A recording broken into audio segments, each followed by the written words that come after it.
कल कांग्रेस पार्टी की कार्यसमिति ने एक आश्चर्यजनक और देश विरोधी फैसला लिया है।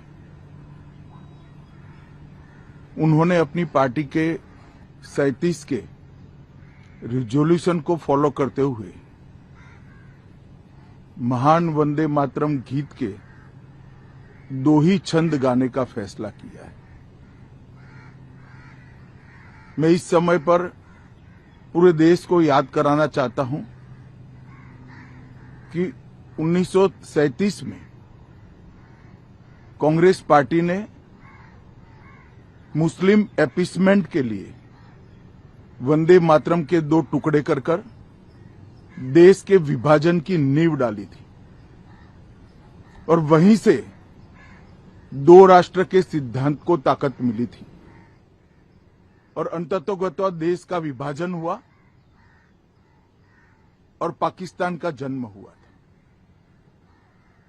आज जब वो ऐतिहासिक गलती को वंदे मातरम के गीत के प्रागट्य के 150वें साल में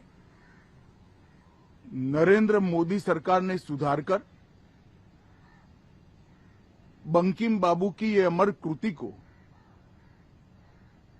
पूरा गीत गाकर राष्ट्रीय एकात्मता को फिर से एक बार सुदृढ़ करने का प्रयास किया है और सभी सरकारी फंक्शंस में इसको पूर्ण रूपेण गाने का जो निर्णय किया है, वो निर्णय को कानूनी जामा भी पहनाया है। इसकी अवहेलना करने का कांग्रेस ने कल निर्णय किया है। कांग्रेस का ये निर्णय केवल और केवल इनकी घोर तुष्टीकरण की नीति की पुष्टि करता है। वोट बैंक के तुष्टीकरण के लिए उन्होंने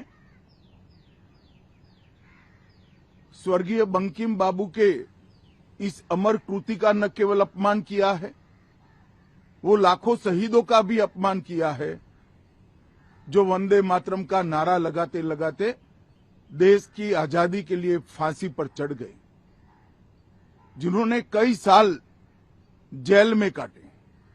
आज कांग्रेस पार्टी 1937 का अपनी पार्टी का रिजोल्यूशन मान रही है और पार्लियामेंट के एक्ट को नकार रही है। मुझे तो बड़ा आश्चर्य है, श्री राहुल गांधी की नेतृत्व में कांग्रेस पार्टी फिर एक बार इस देश में तुष्टीकरण की राजनीति को पुरजोश तरीके से आगे बढ़ा रही है। मैं देश की जनता को अपील करना चाहता हूं कि एक बार इस देश ने गलती करी थी वंदे मातरम के 2 टुकड़े होने देने की और एक गलती के गंभीर परिणाम हमने भुगते हैं।